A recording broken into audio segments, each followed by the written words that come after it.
I'm about to present you with some very shocking news that might just make you fall out of your chair, because when I read it last night, I was absolutely appalled. Thank you for coming back to the O Show, everything crypto and NFTs every day. Make sure you like, comment, subscribe, set alerts, share this video, because this information is appalling. Yesterday, it was announced, released, that in 2019, Gary Gensler from the SEC, the same guy that's going after Binance, Binance US, Ripple, XRP, Library, Coinbase, Kraken, you name it, Voyager, you name it.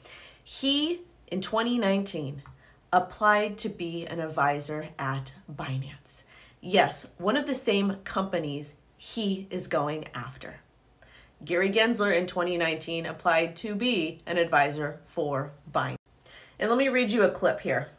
Binance claimed that Gensler once offered to serve as an advisor to the exchange prior to his government appointment. He had also had lunch with Binance CEO, CZ, in Japan in March 2019, where they discussed BNB, the cryptocurrency associated with the exchange, and the idea of launching a U.S. offshot for the exchange. The exchange said that Gensler remained in contact with CZ, who believed he was an informal advisor to the exchange. Later, CZ was interviewed for Gensler's MIT cryptocurrency course. The exchange added that prior to Gensler's 2019 appearance in front of the House Financial Service Committee, he sent CZ an advance copy of his testimony. And again, guys, I'm not saying CZ, Binance, or Binance US is innocent in anything they've done. I'm simply pointing out to you the hypocrisy that's happening in America. Our public servants and the powers that be, which it's not just them, because some other news, Soros Fund Management CEO says crypto is ripe for TradFi takeover. If you don't know who George Soros is, please do your due diligence on that. But to me, it sounds like there's a lot more corruption happening than what we are aware of. And personally, I believe that Gary Gensler at this point is just a face. He's not doing any of these actions. He's not even behind any of them. He has people above him that is forcing him to do these things. I still think he's a horrible person.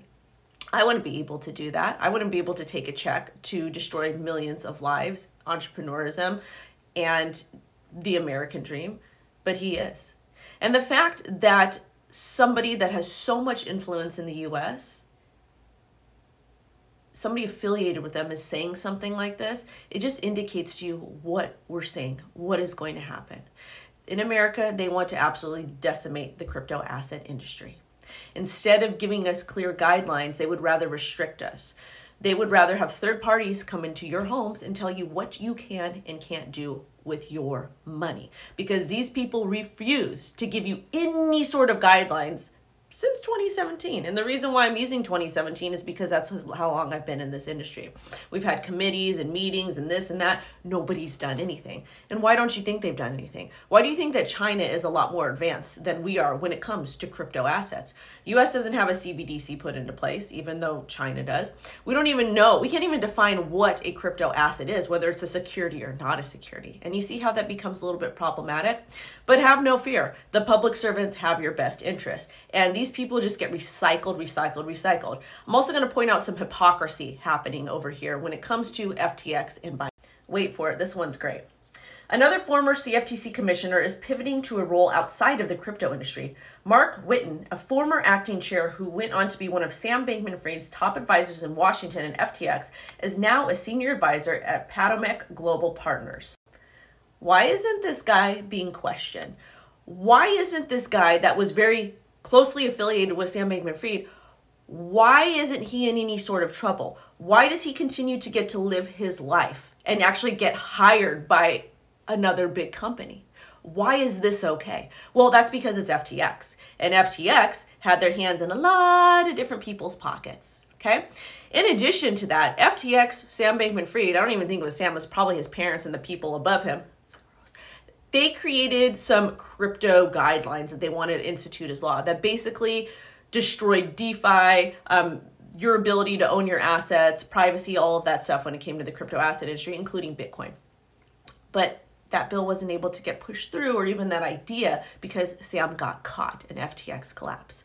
But the fact that these people over at FTX who stole close to $8 billion of customer funds, the fact that they're still out running free, Binance US, Coinbase, Kraken, Ripple, Library, and many other companies have been hit so hard is absolutely appalling. So again, you guys, I want you to follow the money here. Pay attention to what's happening. Everything I say in this video, please fact check me on and come up with a different perspective or even the same perspective. Thank you so much for watching. Have a great rest of your day. Bye-bye.